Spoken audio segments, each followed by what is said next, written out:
Hello, hello, everyone. Thanks for joining us. Hey, hey, hey. Hello. All right, I got my stuff up.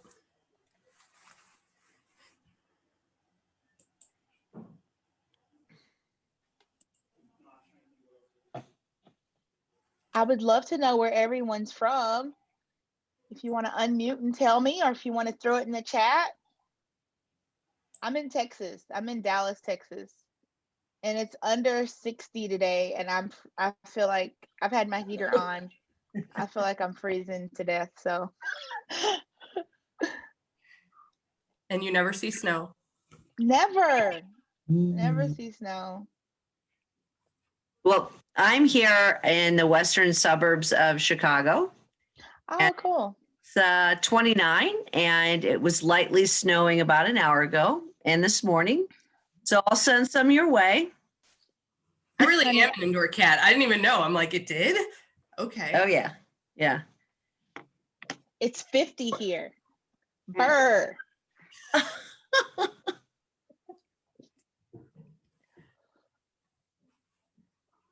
Awesome. I see Georgia and Ohio. Oh, Danielle, what's up, Texan? Whoop, whoop. So we will get started. Jen is here, and I love Jen. She is a fellow innovator. I have been a fan of Jen since I met Jen, so I'm super excited for her to be here. This is just part of an online learning series. My name's Nicole Taylor.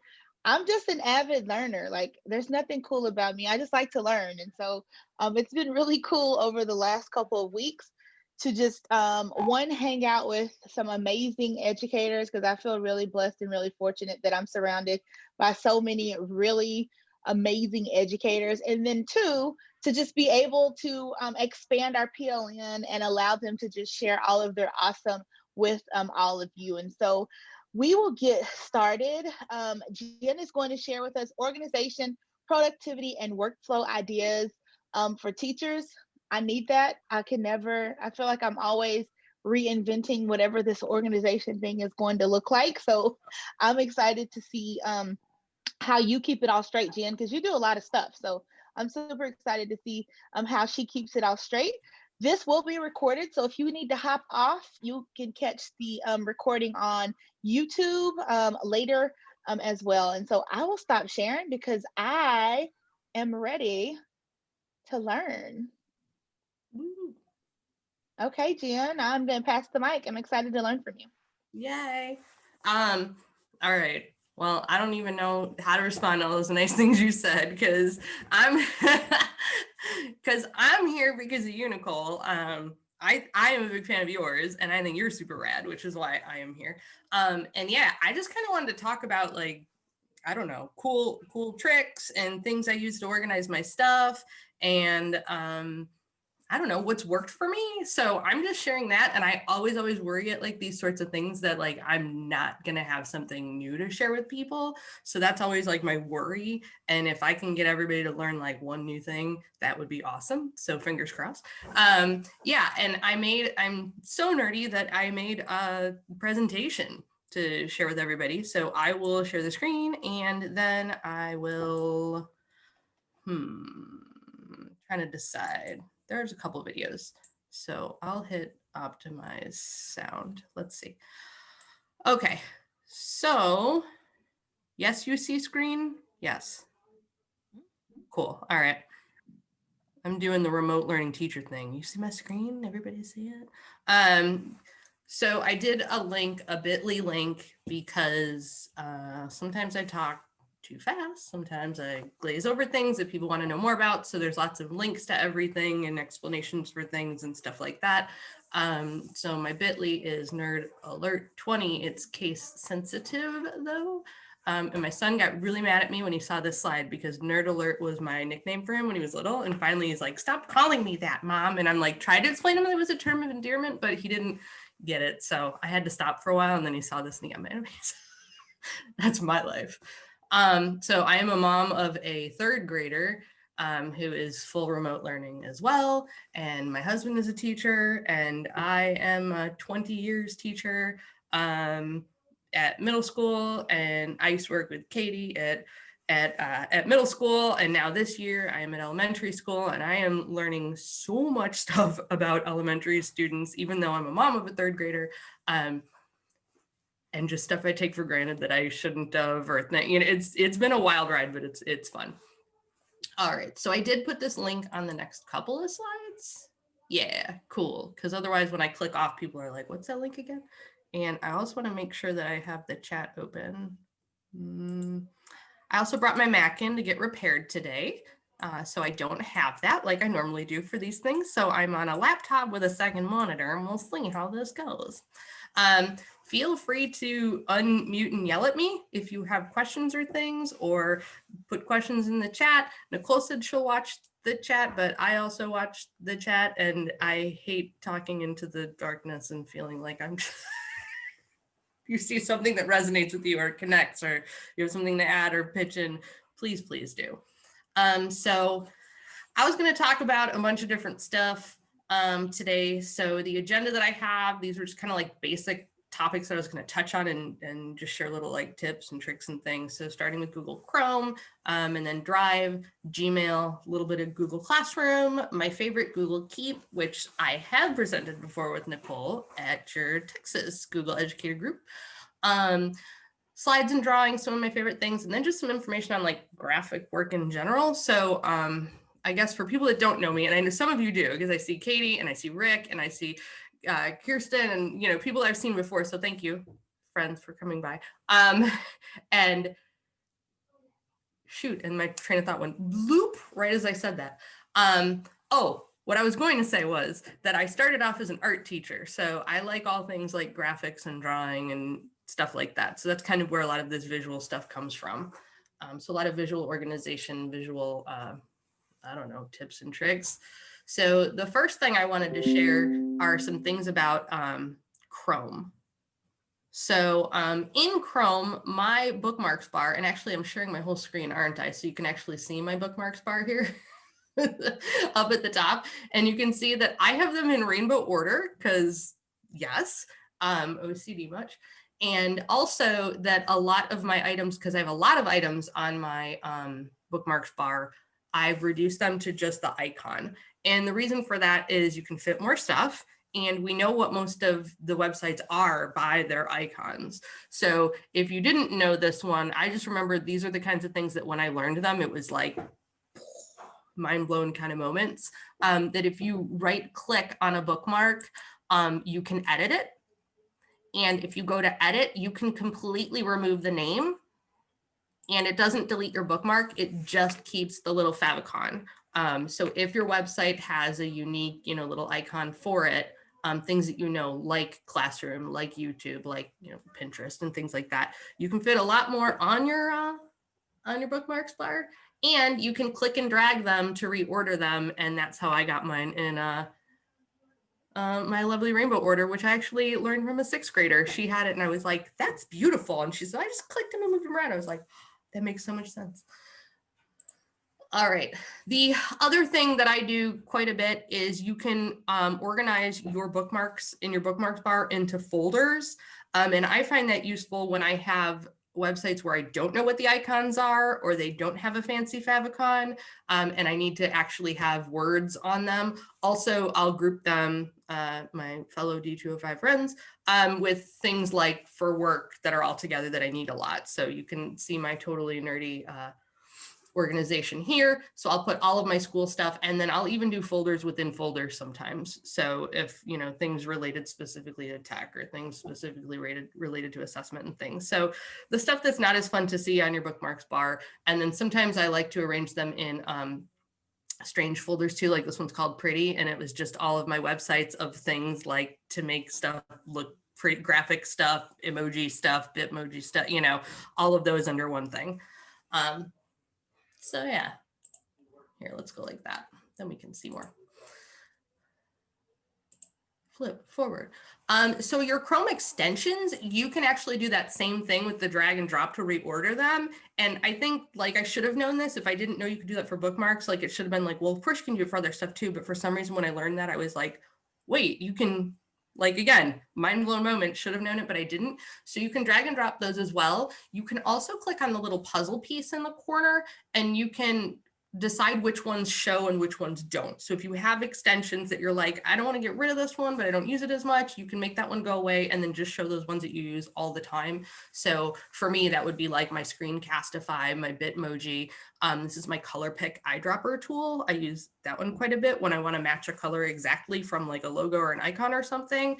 I will get the color because I'm a nerd.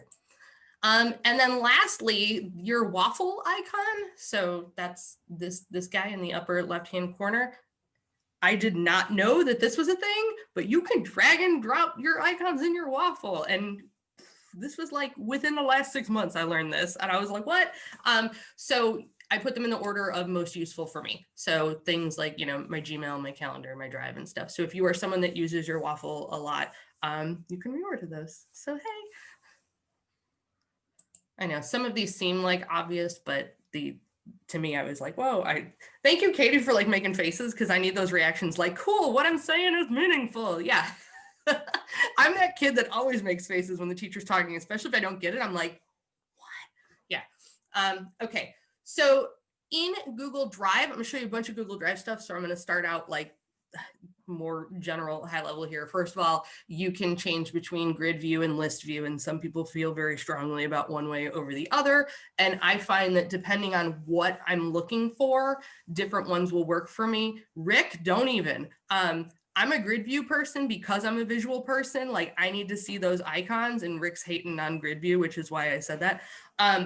But list view works well if you need more of like the details and you need to like the dates on there. So you can see in this GIF, I'm flipping back and forth between it. So you get a little bit more information from the list view. But for me, I need those icons. And a lot of it is because of how I organize them after this. I do things like colors and thank you, Nicole.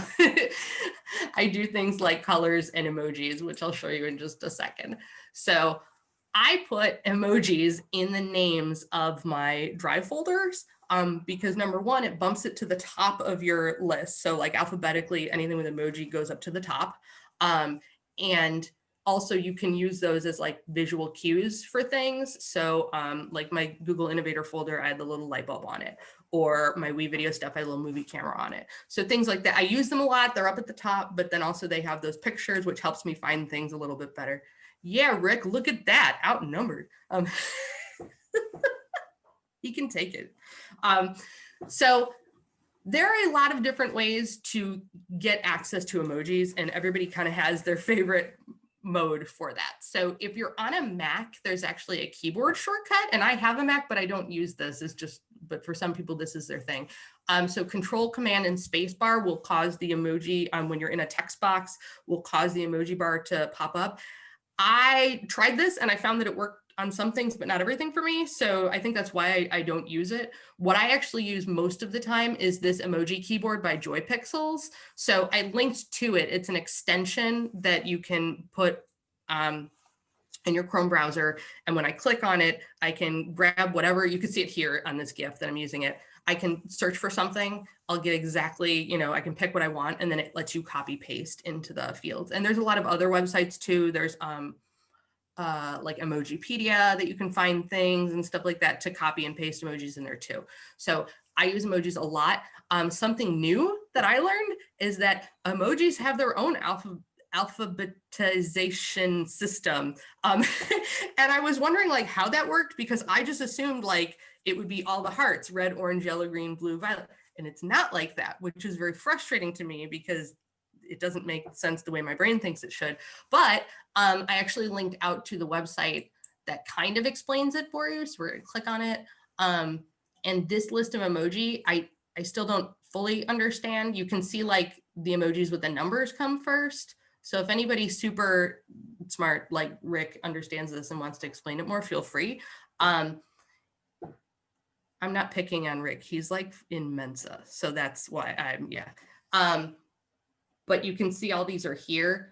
And the order that they are in this list is the order that they will alphabetize. So if you want to have like micro control over like your emojis and stuff, you can use this to help you like put them in a specific order. So depending on how deep you want to get down the rabbit hole, that is linked there too, the explanation of how they're, that order that they're in. Okay, so obviously, besides emojis, I like to color code things. Color's a thing with me. So just like you can add in emojis to your names, you can right click on them to change the colors of your folders as well. Now, the colors will not affect like the placement the way an emoji will, because it depends on how you have them ordered by name. But color can work really well for you if you have like Unicode. I don't know what Unicode order is. Rick, do you know what that means? I just made it up. Okay, that's what I thought. No, actually, Thank you.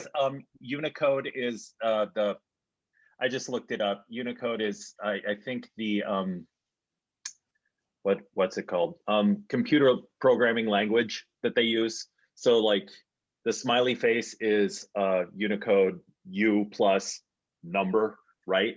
And so however those are written is the order that they show up when you do that silly grid view thing that you do.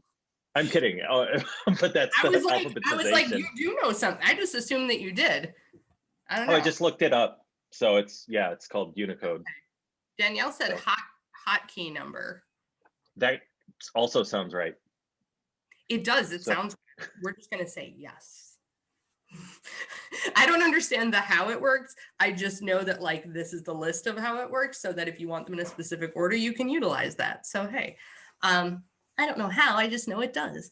So yeah, so color code, emojis. Oh, the other thing, you can actually put a space before the file name on your Google Drive, before your drive name, and it will bump it to the very top of the order.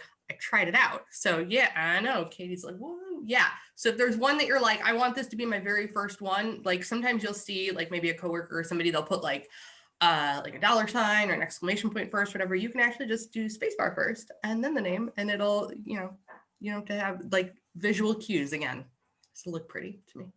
So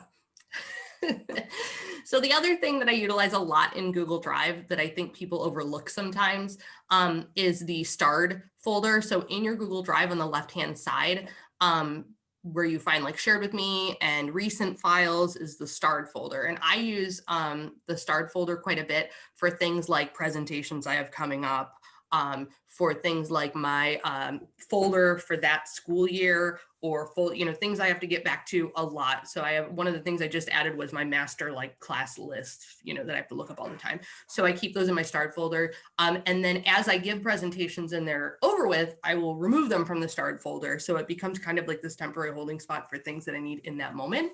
Another thing you can do, and I've seen students do this a lot, and it's kind of helpful, is that if you right click on a folder in Google Drive and you get the link for that folder, you can then put that in your bookmarks bar. So if you have a folder that's like for this, like I do mine by school year, so my 2021 folder, I can put that up in the top in my bookmarks bar, so I don't have to go to Drive and then go to the folder, or go to Drive and then go to the start item. It's just like right there in my bookmarks bar. So another thing you can utilize.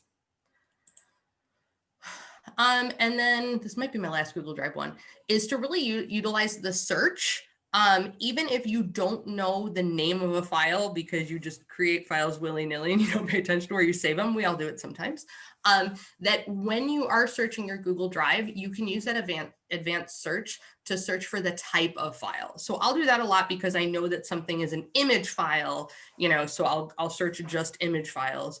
Or if I know, so in this case, like I did WeVideo and then I searched photos and images only, or if you know that it's a folder and you can't remember like what the subfolder was under, you can search for things that are just a folder, or things that somebody shared it with you and it wasn't your file, you can search that way as well. So that's something that when I'm just working with teachers at my elementary school, they'll go looking for a file and it becomes clear that they didn't know you could do that. So that is also very helpful. So if you don't have like a great system for everything, you're not lost. You can still use that search function to get to a lot of the things that you need. So a lot of the tricks that I use for Google Drive, I also use in my Gmail. So I use the same ideas of labeling my labels. When I'm naming my labels in Gmail, I utilize the colors, I utilize the emojis, and then you can also utilize the show and hide function in Gmail. So anytime you go to a label in the side of your Gmail, you right click on it to get these options. You can copy and paste your emojis in there, which again will same kind of alphabetical ordering. You can change the color of the label to whatever works for you, but you can also decide if it shows up on this sidebar or not. If you put hide, it goes under more. So I don't know if you ever paid attention. I was going to open my Gmail, but I don't know if I want to open my Gmail. I don't know what's in there right now. I know a lot of Cyber Monday deals probably. So in your labels list on the side of your Gmail bar, when you scroll down to the bottom of it, if you have a lot of labels, which I do, there's a more heading. And when you go to more, that's where all of your hidden labels will be. So if you have something that you still want to like label and categorize, but you don't need it like up there all the time, you can use that to kind of shorten that initial list, which is kind of helpful too. So again, if you have things that you kind of archive, like maybe if you're doing it by year, school year or something, or for me, like middle school versus elementary, I'm using the elementary stuff now, I can kind of hide those things. And then you can also sub-labels. You can have labels within labels within labels. So that's something too. So if you have a label that's like tech, and then you have one that's specifically like for your tech tickets versus like, you know, questions from teachers or something, that might be useful for you too, or student emails. So I actually teach my students Gmail filters, or I used to teach my students Gmail filters. So I have a video about it that explains it. I'm going to not show this one because I'm going to show you my signature one instead, because I like the signature one better. But this is here in this, like I'll click on it so you can see it and it'll play there. So don't you hate when you're checking your email and you just have a whole bunch? Okay. So let's click on new label. Pause. Okay. Sorry. So with this video, and this is a video I showed to students, so feel free to use this because I'm a sharer. So anytime if this is good and you're like, I want to just show this to my students, go ahead. But I show them how, like in their email inbox, you get all of those notifications from Google Classroom. I show them how they can actually create a filter so that it labels the email Google Classroom, anything that comes from Classroom, and sends it into a Google Classroom folder. You could have it skip the inbox. I generally don't have my students do that because they might miss something important, like a notification that I had left them a comment or something. But having it automatically label does help students to like mass select them and archive them when they're, you know, ready to kind of sit down and clear out notifications. And that's something that you can use too. My point is, this is something that's probably useful for you. I do this a lot with things from different like tech vendors. So like when I get emails from WeVideo, it automatically labels it WeVideo, you know, or I get something from Google Innovator, it'll automatically label it that, and it'll go. So something that you regularly get emails from, and you don't want to have to like spend all that time like archiving things later on, which still kind of happens. This helps to save you a little bit of work. So I present it to students in terms of like Google Classroom notifications, or like library overdue notices, or things from your band and orchestra teacher, like how they can just auto label things and kind of organize their inbox. But it's useful for teachers too. I don't know how people feel about this next thing, but in the settings, when you go to Gmail and you click on that settings gear, you can turn on different tabs at the top. You have like your primary email tab where everything comes into one place. And then you can also turn on find your words, Jen. You can turn on the promotions tab. I've been utilizing that in the last like 8-10 months or so. And I have mixed feelings about it. Overall, I do like it, especially right now when I'm getting all these like Cyber Monday deal things, you know. Gmail will kind of automatically find and move things over, and then you can tell it, and it kind of learns over time what's like a marketing email and what's not. Nicole, do you have feelings about this either way? Like, do you use it? Do you like it? I didn't at first. I went in, I feel like the filtering helps me more though, to kind of separate. I wish I could figure out a way to take all of those things and just hide them forever. Yes. But as you were talking, I was like, oh, let me see what that looks like, because I know that I have it turned on. I can see it up there, but I don't really have feelings for it either way. Okay.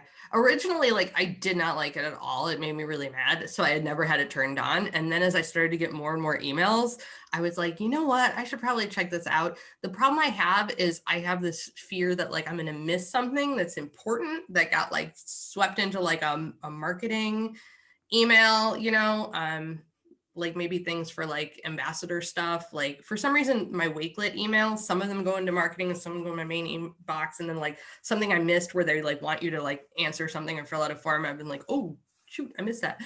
So things like that. I do like this forums tab because with more people using Google Groups and stuff, and I'll get like the daily digest or whatever, like those tend to clog up my email inbox too. So yeah, marked unread, move to top here. That's, ooh, yeah, that's a good one too. I should probably do that. If you can't tell, I'm kind of struggling with my email lately. It's been a whole thing. The other thing with email is it has the same kind of advanced search as Google Drive does. So you can use that as well too. Like if you know it's from this person, or you know it had an attachment, or you can use that to kind of filter through and find your emails as well. I use my labels a lot because then I'll search for things that I'm like, I know it was labeled, librarians, and I'll go find it in there. So if you haven't taken like kind of a deep dive into your settings in Gmail, that is something that I recommend. And different things work better for different people. So for me, love hate with the tabs. Get going. All right, this is the one I was going to show you because this is the one that I also teach my students, and this is Gmail custom signatures. And I do get asked about this one quite a bit. And Google has recently done like slight changes to signatures in the settings. So now you can have like multiple signatures and you can kind of change when they're used and when they aren't. So it's kind of nifty, where before it was just kind of like a one and done. So I did update this, but this is something I show my kids. So I'm going to show you this one.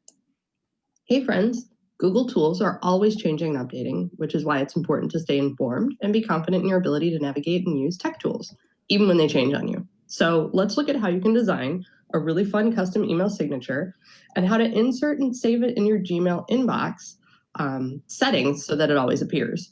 I know as a teacher, I love when my students use an email signature because it helps me locate important information like grade level and homeroom teacher, and getting to see their smiling faces is always a nice thing.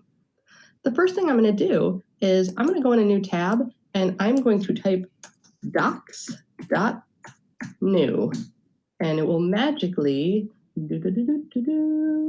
create a blank untitled document for me. That's a really fun shortcut. Once that loads, I will usually click on the title and name it something like Gmail signature so that I can access it again in the future easily. So what I'm going to do now is hit Insert Table and create a 2x1 table. So one row, two cells.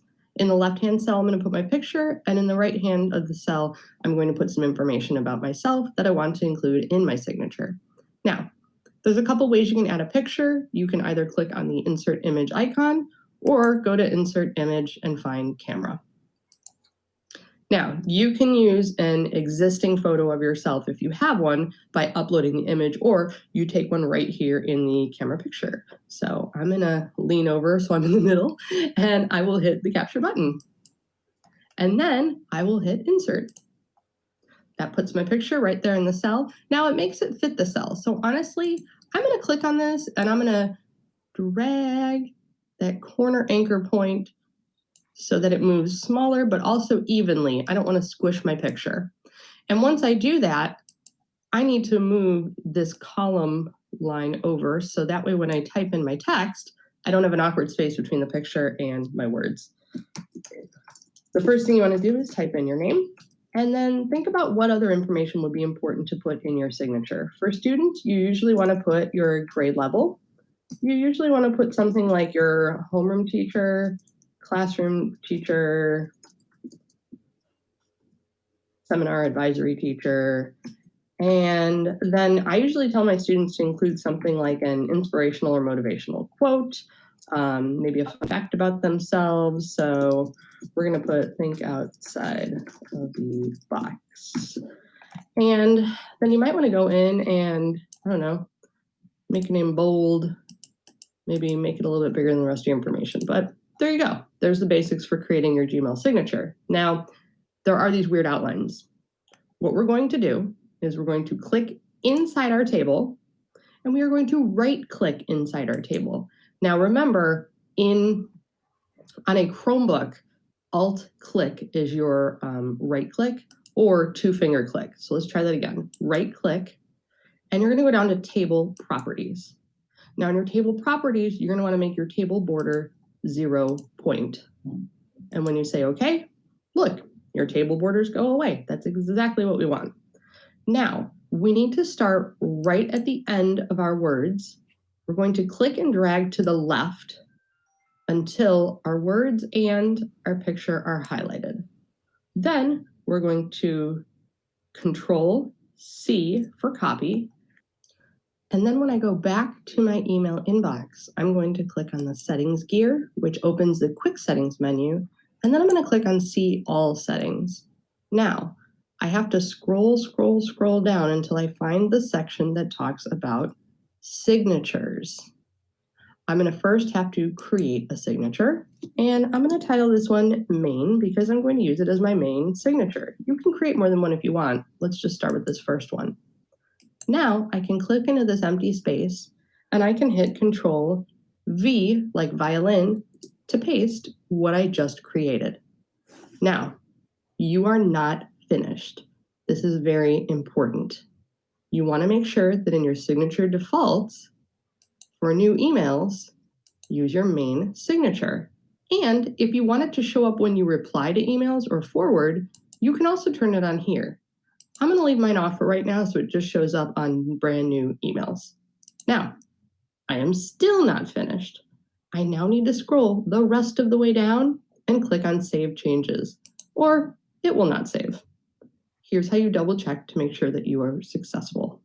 Click on Compose, and if your new email address pops up with your brand new signature at the bottom, then you've done a great job. Send an email to a friend or teacher to show them what you've done. So that's an actual assignment that I do with students, although I actually use that method to create my own email signature, but that's an actual assignment I would do with my students. And then the way they would turn in the assignment is they would have to send me an email. And then because middle school, I would send them Bitmojis back that were like, great job, thumbs up, whatever, you know. So they would actually have to send me an email. So they have to do the thing. Yeah, so that was the really super simple way. I went in and actually added on mine. Whoops, it's gonna start. Hey, friends. Nope, next slide. Did I miss something? No, we're good. Okay. So on my actual email signature, I went in and added like some links and things. And again, you can get fancy with the Bitmojis, or not the emojis, copy paste, things like that you can. With my students, I try to keep it kind of simple, like put your picture in here and tell me like what grade are you in and who's your teacher so I can find you later. That sort of thing.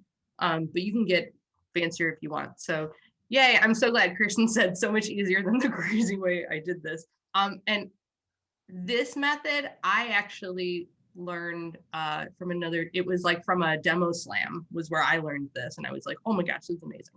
So, and I've been showing it ever since.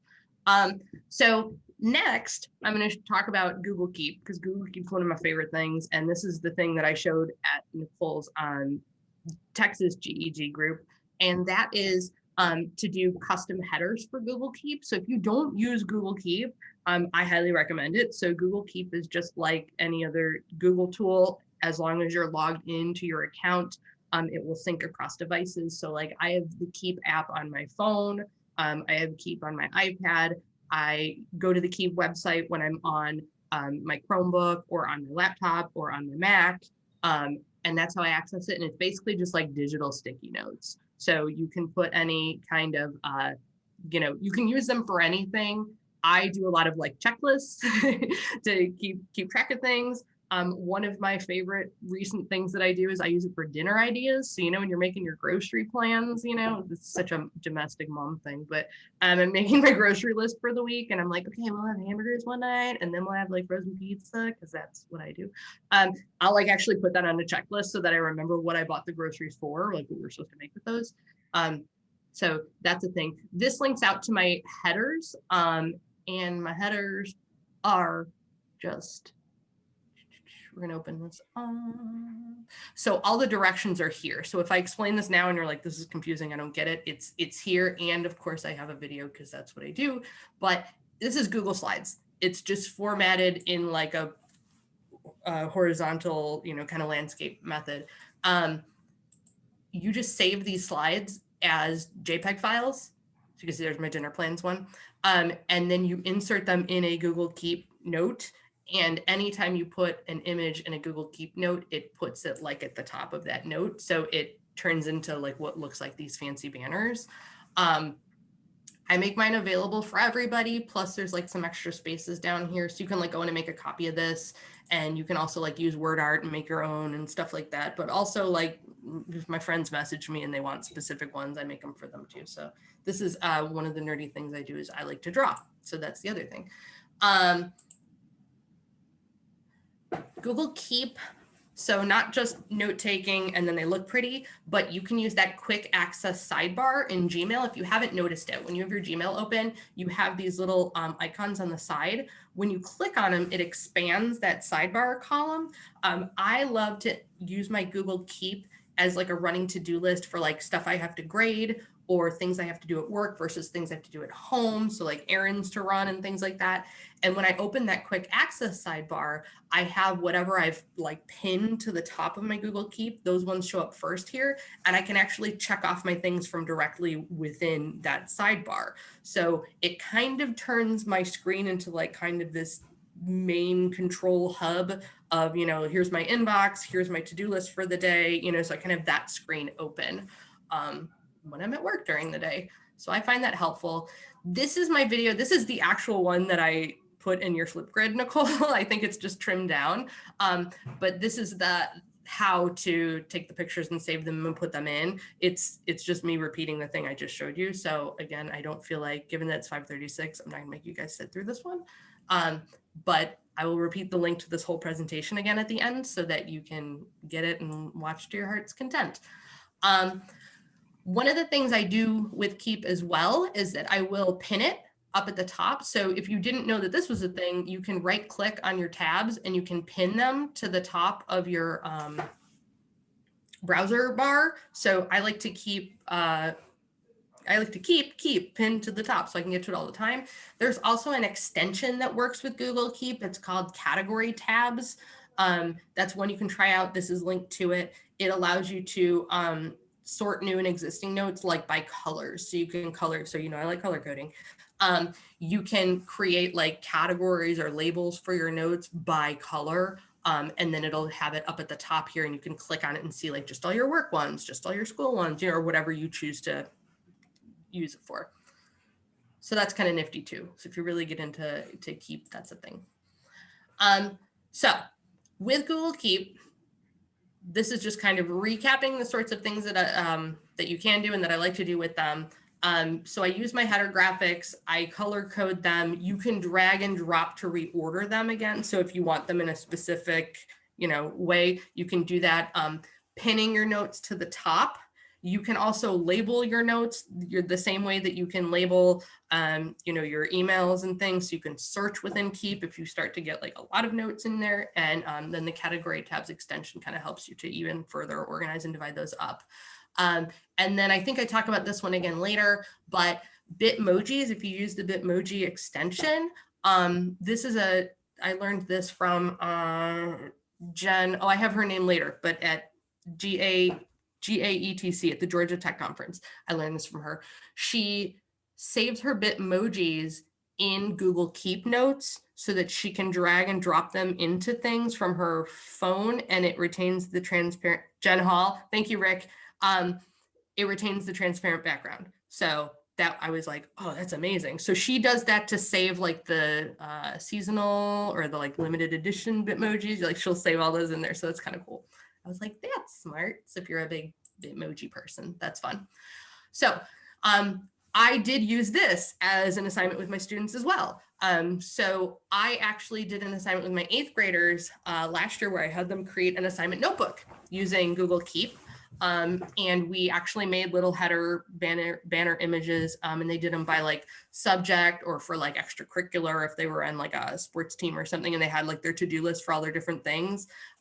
They had to actually create like a little digital planner, and then they screen grabbed it and then turned it into me, turned in the screen grab. So whether or not they chose to use it after that was up to them, but they at least they set it up for me in class and just showed me how they could, they could have fun making their banners and things. So it's kind of a neat idea if you're a tech teacher. So that was I was an art teacher, I was a tech teacher, and now I'm library media specialist / STEM / tech / all the things.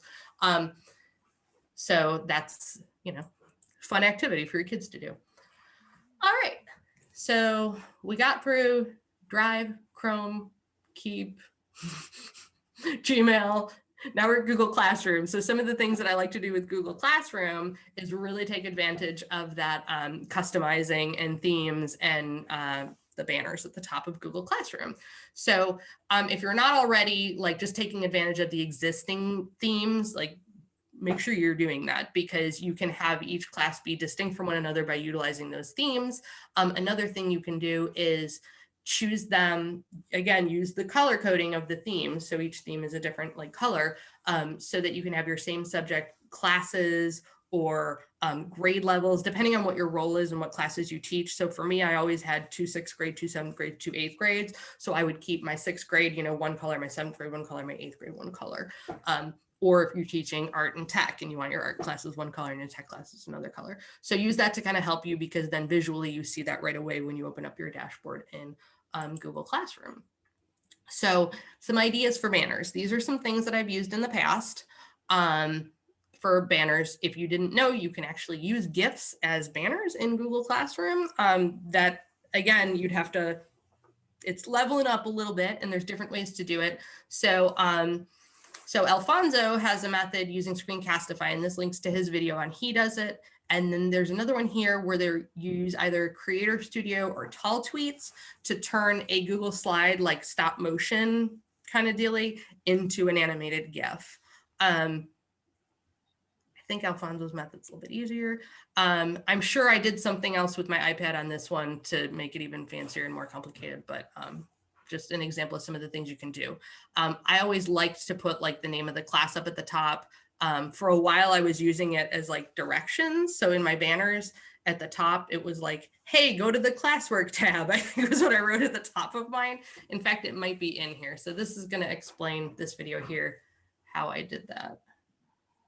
All right, so you want to know how to change your banner in Google Classroom. So you can see here that in my dashboard, I do have different colors for my classes, but how if I have the same template on, these ones at the bottom here, they look all the same and it gets a little bit tricky to tell them apart. So what I do when I open up a class is you can either do like select theme or upload photos. So if you do select theme, you're limited to what's, in Google Classroom. So there's these general ones, which are nice, and you can go to like arts and you can check things. But the problem is if you teach all art classes or all music classes, it's all the same. It would be nice if you could go in and maybe change these colors, but right now you can't. So either you pick from these, just preloaded ones there, or you go to upload photo. And in that case, you can put your own banners in here, your own picture, but that can get kind of tricky. So I'm going to show you how I make my banners. So I will go into where's my picture? Google Drawings. And you're going to set up your doc so that it is the optimal size for Google Classroom. Now, I know this only from a lot of trial and error and Googling and stuff, but I will share this with you. So if you make your page setup custom and you change it to pixels, and you enter, I just wrote this down, 1000 by 250, you will see that your screen turns to a long rectangle like Google Classroom header. So what you can do now is you might want to call this classroom header. And then what I actually like to do is I kind of make one header, but then I might like make a giant shape that like becomes the background that's like blue. And then I might do one in like red and then do one in yellow. So it's all the same banner, but they're different colors. So then I can kind of color code my classes. So now that I have this shape in here and you're probably like, well, I don't, I'm not an artist. It's okay. You can go into like insert word art and you can type in like creative tech class, and it'll just pop up there in the middle and you can like fill it and make it snazzy and do, whatever you want to do there. The other thing you can do is you can just go into insert image from Drive and then whatever you have in your Drive here. So one of the things I have saved is in that image folder I had opened before, a folder full of like Bitmojis. So I might go in and find, where's one where I'm typing on the computer? Oh, here, knowledge is power. So let's use that. We'll bring that in. So we can throw that in. We can move this around. We can put whatever else we want in, our banner. The one thing I do try to do is I leave white space all the way around because sometimes it can get cut off at like the top or the bottom or whatever. So you put in what you want to put. Then you save it as an image. So when I go into Classroom, whoops, it's going to ask me. Yeah, save it on my desktop. Go back into Classroom. This time you're going to upload your photo. And I'm going to find my photo that I just saved. And you see how you get these weird like lines? I'm going to move that up as big. Oops. My background's white, so it's a little harder to see it. And then basically you stretch it out to as big as you can. And then you hit select class theme. And then what happens is it goes in like that. Now it always darkens your background, which is kind of annoying to me, but I understand that it's for like readability. So you can see how that size I had and the amount it's cropped or like not cropped, but how you can kind of make that work for you. What I currently have is my backdrop for most of my classes is this big thing here that says assignments are in the classwork tab because kids go to the stream and they go, oh, it doesn't say Mrs. Leban posted an assignment. But if you go to the classwork tab, I absolutely did post an assignment every single day. So that's just my effort to get kids to click and look, mixed results. But that's how you go in and change your Google Classroom header. All right, can I get that to go away now? My full screen won't go away. All right. So that's the method that I use for creating my Google Classroom banners. I do hate that they get darkened when, for the readability and stuff. That bothers me. I also hate that the responsive like scrolling cuts some of it off sometimes, but you just kind of have to work within what you have. Katie had a cool idea. She said she uses pictures of the kids, or that you had the chalk drawings with quotes. They would love to do like anything where like their picture could become like the featured picture. Oh my God, they would eat that up. So yeah, and then, okay, the other question is, what font is the Google Keep flags? So I think what you're asking me is this, and this is not, this is complicated. So this is where I'm gonna reveal how nerdy I actually am. So the cursive is my handwriting. And this one is where it says goals. That is actually a PNG that I brought in of a font called Lemon Milk. I know, stop laughing at me, Katie. So one of my favorite fonts is called Lemon Milk. I don't know why it's called it, it just is.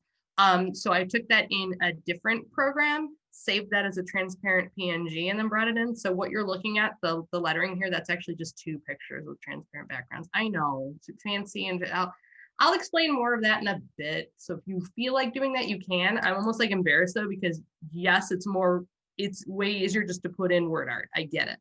Yeah. Katie, you and Rick need to talk because you have the same sense of humor. Rick, meet my friend Katie. Katie, meet Rick. Frickin' Rick. Yep.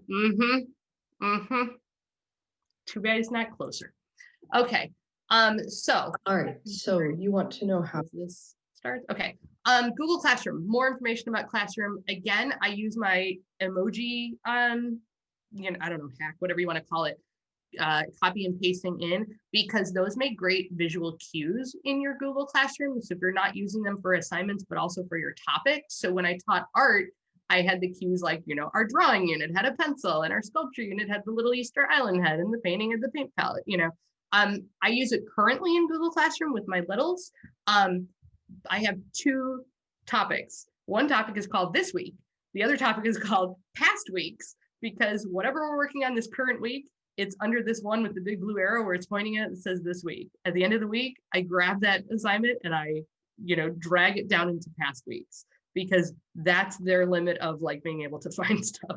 The more clicks I ask them, the worse it is. And you know what? This may have been great for middle school too. I maybe should have utilized this back then, but but yeah, really think about how you want to organize your Google Classroom. When we were in remote learning, I preferred to do weeks, and I would name the topic by the week. And then underneath that, I would have Monday, Tuesday, Wednesday, Thursday, Friday. And then we'd have the next week, Monday, Tuesday, Wednesday, Thursday, Friday. So I was doing it that way, but that was when I was asynchronous too, as an elective teacher.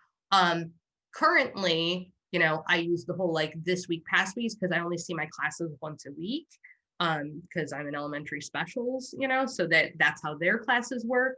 So it kind of depends on, you know, what you do. If you're a classroom teacher, and you're elementary and you see your kids all day, you might want to utilize the topics as, you know, ELA versus math, and then their science and your social, you know, you might want to do it from a subject matter perspective. There was another teacher I talked to that actually would have like a topic for like current stuff for that day, and then actually had topics that were the months. So like the past month's work would like go underneath there, and we'd utilize that. So I would say the lesson there is really think about how you have your classroom organized and what works best for your particular situation, because you can really kind of customize it any way that you want. But I think a lot of times people don't take the time to think about it, and you start posting stuff, and it does get really confusing for the kids. So speaking of really confusing for the kids, did I not put that in there? Let's jump ahead. I didn't put that in there. What the heck, Jen? Okay. So if you haven't turned off the stream in Google Classroom, that's what I wanted to talk about. Yeah, I didn't put it in here. What the heck? So the classroom stream is super, super confusing for kids. In fact, I think what I'll do is I'll actually open Classroom, because that'll probably make more sense. So y'all can see my Google Classroom. So I know kids don't like to click. So one of the things that I do is I force them to click by completely turning off my stream. So there's nothing in the stream usually, and they have to click on classwork to get to the work. So you see here, it says, please go to the classwork tab to view our assignments. And I will just have that on the stream for all my classes. And then they have to go into classwork in order to see all of the work. I sort of force it. And the funniest thing was my son was complaining the other day about this, and he's like, well, I didn't know I had to do something for music class. And my husband at the same time go, did you go to the classwork, you know, tab? And he's like, oh, why do you guys say that? My teachers say that all the time. And I'm like, because there's like reasoning behind it. That's how you see the whole assignment. So he was like rolling his eyes at me. But yeah, I actually turn off the stream, and the way to do that is to go into the settings here, and actually classwork on the stream. I just hide notifications completely. So unless I specifically post something to the stream, like an announcement or something, it defaults to this like attachments and details or condensed notification. Those just confuse kids. They just see like, oh, the teacher posted something, and they click on it rather than going to the classwork tab and seeing the whole thing. Tom Mulaney has a really good video about that I usually include in these presentations, and I must not have added that slide, so I'm sorry. Yes, Nicole, download stream. I go to Google Classroom and I click on like the little suggestion. Let's find your words. Down in the corner here in Classroom, there is this little question mark, and you can give feedback to Google. I can't tell you how many times I have asked for the ability to choose like the accent color on your classrooms, because color coding. I have asked for a toggle switch to switch between teacher view and student view. And I would also like to ask that you could just like eliminate the stream completely, because I would love if kids clicked on classroom and just immediately went to their classroom stream. So or their classwork tab, if anybody wants to join in my mission for that and click on the and click on the question mark, I would love that. I agree. Even as a teacher, the stream is confusing for me. Yeah, and then It's also a mess. And then for parents, it makes it terrible, and you're trying to explain to them. I actually did a presentation at my PTA meeting for parents about like Google Classroom and Seesaw, which I had to teach myself too, so that's been a whole thing. But to try to get them to understand, like, here's where you go for this, and here's this thing. And then it's hard when you're navigating between several teachers too, you know? So yeah, I can't, it's a lot. So again, there's another video here. I won't, because we are short on time, won't make you watch this, but I use the Google Classroom Drive folder to help me during remote learning. It gives me thumbnails of all the kids' work, and it's an easy way to kind of like visually see who's done stuff or who just has a blank file sitting there. Katie's going, yeah, so, you know, that's, yeah. So that explains a little bit more about that in here in that video. All right, some of this I'm going to jump through kind of quickly. If you don't know Slides Mania, which I know a lot of people do, but it's here. Slides Mania is a lifesaver. Anytime you want to make a snazzy presentation, like, I don't know, one with doodles on it, that's the total, yeah, I drew it. So, so the doodles theme on Slides Mania is my drawings. But she also has like weekly unit templates. She has digital notebooks, like a teacher planner. So all kinds of cool stuff that you can do. Nicole, what's your elementary school for what? Seesaw? Yeah, it's an elementary thing, which is why I didn't. I'm familiar with Seesaw. Rick just said that it was their. Rick said it was their LMS, and I was like, where? And I mean, it's amazing. I love Seesaw. It's great. But I've had more success. When I think of Seesaw, like when I worked with like pre-K through second grade, even those teachers loved Seesaw with Google Classroom. So that's when I was like, oh, it's your LMS. Wow. Like which grade level? It's hard because it's just all like one big stream. So yeah, no, we use Seesaw for K1 because K1 has iPads. 2 through 5 have Chromebooks. So I am like having to live in all the world, which is good and bad. I know Katie's like, oh, so K1 uses Seesaw because they don't have Google Classroom on their iPads. Also, that's hard for them to navigate. So I just like pin to top, pin to top, pin to top. Anytime I have something in Seesaw we need. Yeah. That could be a whole other thing. If you haven't messed with the master slide in Google Slides, this is like my new favorite thing. So if you wanted to create your own theme, which I did for this one, with the little watercolor circle-y things. When you're in Google Slides, you can go to what is called the master slide, which is under slide, edit master.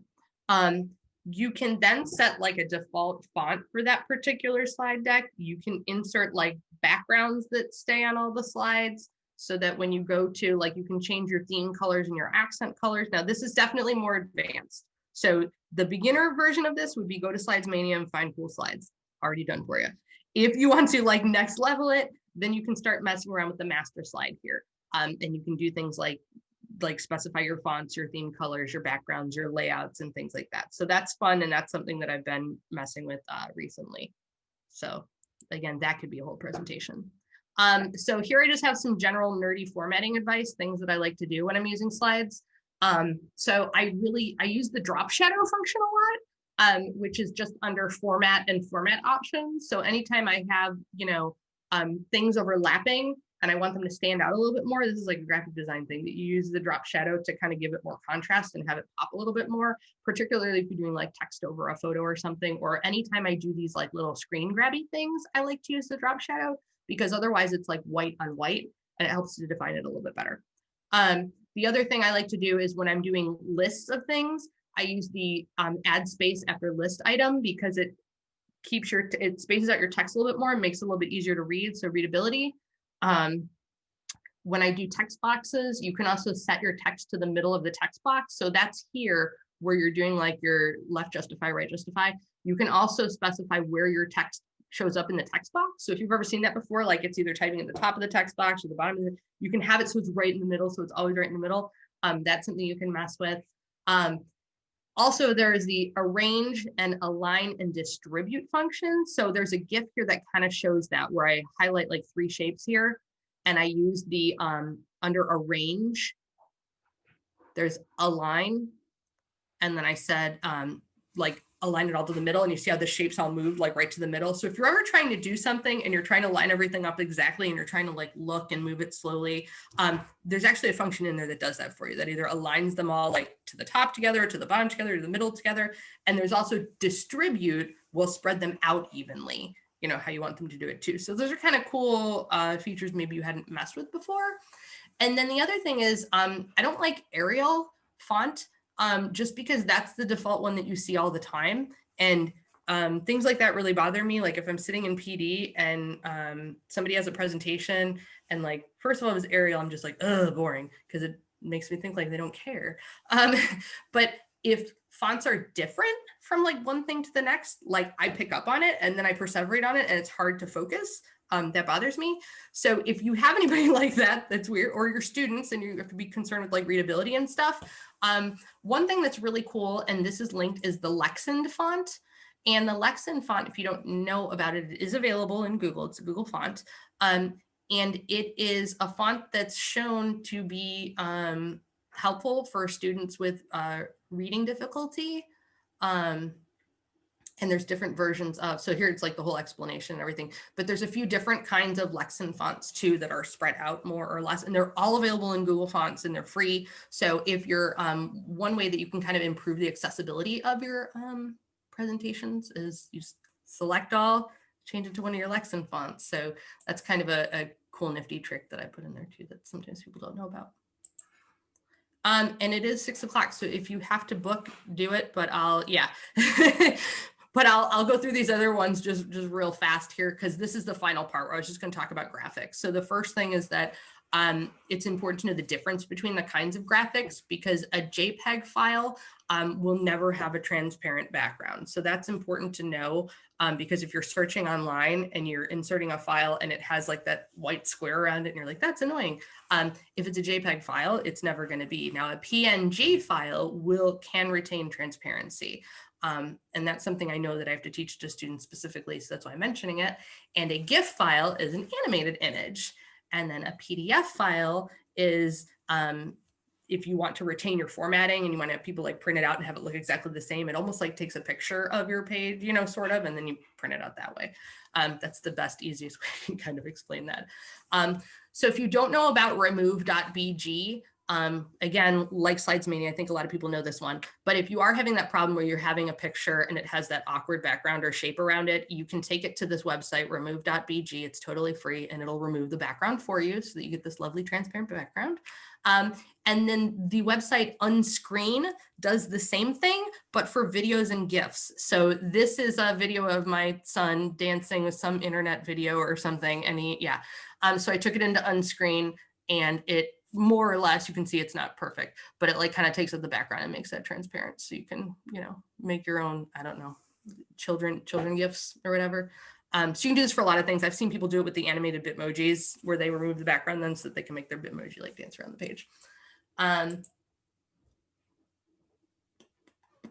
Oh, I have a whole playlist that I made for Google Draw for my elementary kids to help them with using Google Draw. So this is linked here that you can use. And my favorite newest trick in Google Slides, I feel so dumb because I didn't know this, but if you click on a shape in Google Draw or Google Slides and you hold down the shift button when you use the arrow key, it moves it like the tiniest bit. So like, I need to explain this. So if you click on a shape normally, and this, you're probably gonna be like, Jen, everybody knows this. You click on a shape and you hit the arrow button, usually it like jumps like side to side, right? If you hold down your shift button and you do it, it moves like the tiniest bit so you can like hardly see it. My mind was blown when I learned that. I was like, oh my gosh, I can move things precisely, like, whoa. So that's just, that's my total nerd moment. I was like, whoa, and now I use it all the time. It's my favorite thing. Hello, let's talk about get going. Canva for Education is free. I linked there so you can sign up for that. So if you're looking for a way to make snazzy graphics without having to design them all yourself, that is there and linked out. I won't spend time on that either because we're over time. There we go. Yep. See, linked out to Jen here. She was talking about the Bitmoji transparency thing that I talked about earlier. Thank you, Rick. I know I didn't know about moving shapes a little bit either, so I felt better about learning that. So yeah, so Bitmoji, if you're not using that, yes, I do have to take my Bitmoji into another program to fix the hair because it does not automatically do that. So unfortunately. What I use to do that is I use my iPad and my Apple Pencil and an app called Procreate. So if you really want to know how I get super nerdy, how I make my things for Google Keep, yeah, it's my iPad, it's my Apple Pencil. I hand draw the stuff because it's what I enjoy doing. So this little video is just a time lapse of how like my process works. So if you are interested in that sort of thing, it's there. I know it's not Google, it's not Chromebook, but that's my other favorite thing in life. No, it's gonna start. There's some groovy music on that. That's when I got to the end. I think I got all the information. If you want to talk to me, link out to the thing. I'll put that in chat. And then I drew a book. So that's that part. And I have a YouTube channel. Oh my gosh, there's too much stuff there. Okay, I'll leave this up because this has the link. I know Procreate doesn't have a good name, but that's what I know. All right, I'm gonna drop the link in the chat to the presentation. Nicole, I'm sorry, I went over time.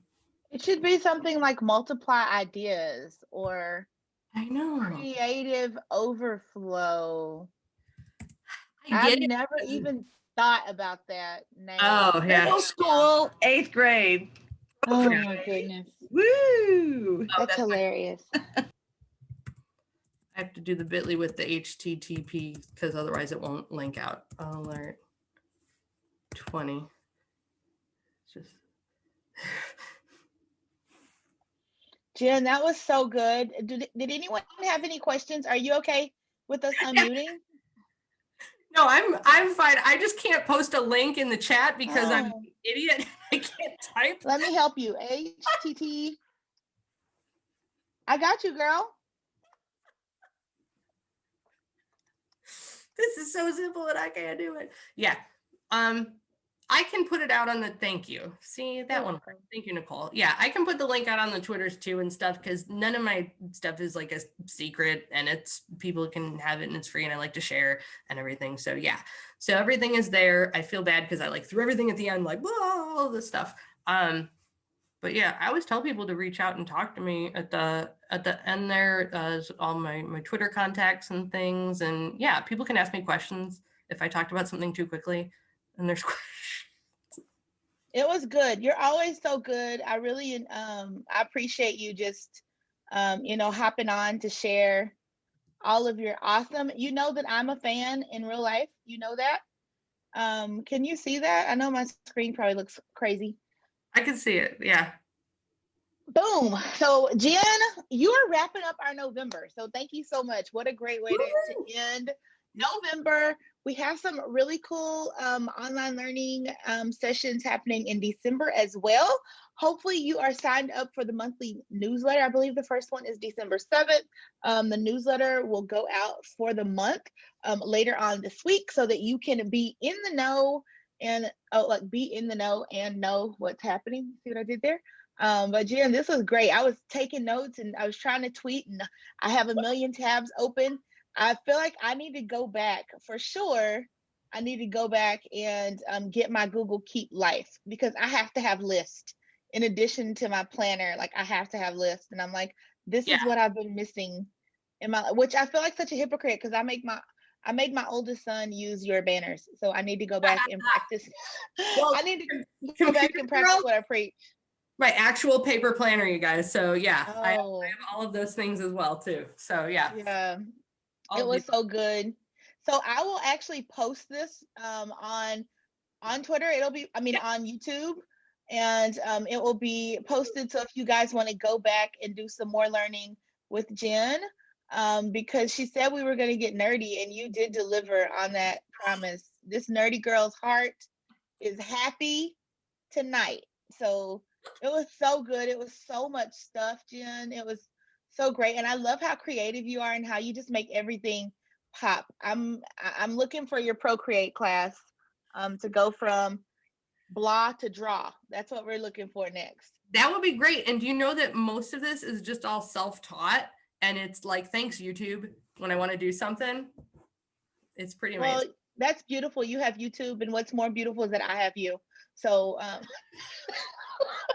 it was so good. I appreciate it. And you know I will. That's the thing. I will. You guys can grab the replay there.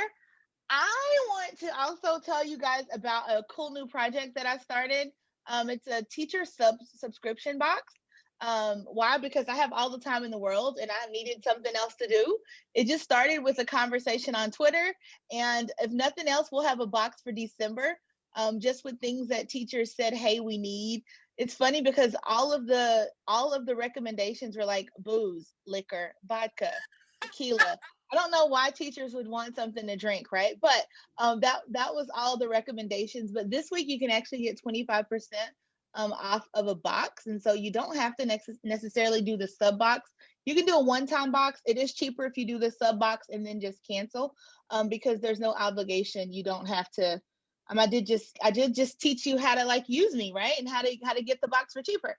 But you can totally check that out at that bit.ly. It's just third period Cyber Week WK, and I will drop that in the chat. There is a code on that page as well that will save you 25%.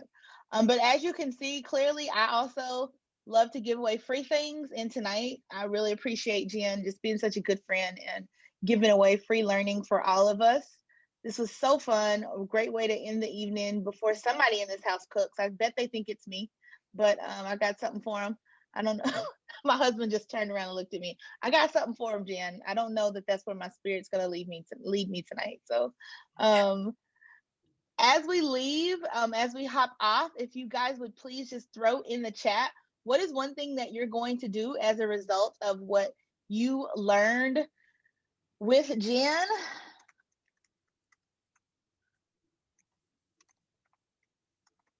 I can't wait to get. That's what I'm going to nerd out tonight. With Keep. It is. It's addicting. Like then you start. They're like, oh, I need other ones, or I need other, themes. Or I'm actually somebody, because I presented on Keep at the Georgia Tech conference, and somebody said, oh, I need monthly ones, like monthly headers, and I was like, oh, dang, that's a good point. So it actually is something that I've been working on. When I do make them, it'll just go on that same file. That link. Awesome. Headers, yeah. So I see lots of people. I see Lexon. I see email signature. Yeah, I saw someone say you do take the stuff that's really complicated, because even just when you were explaining the master slide, I was like, she makes it seem so simple. So thank you so much, Jen. Thank you guys for hanging out past the hour, because it was just so good. I learned a lot. I really appreciate you. You know, I'm a fan in real life, friend. You know that. I'm a fan. I may be president of the Jen Leban Club. So I appreciate you. Thank you guys so much. I guess enjoy the rest of your evening, or you can sit here and act like you're still meeting, and then someone else around you may make you dinner and bring it to you possibly. Good luck with that. This is true. Thank you.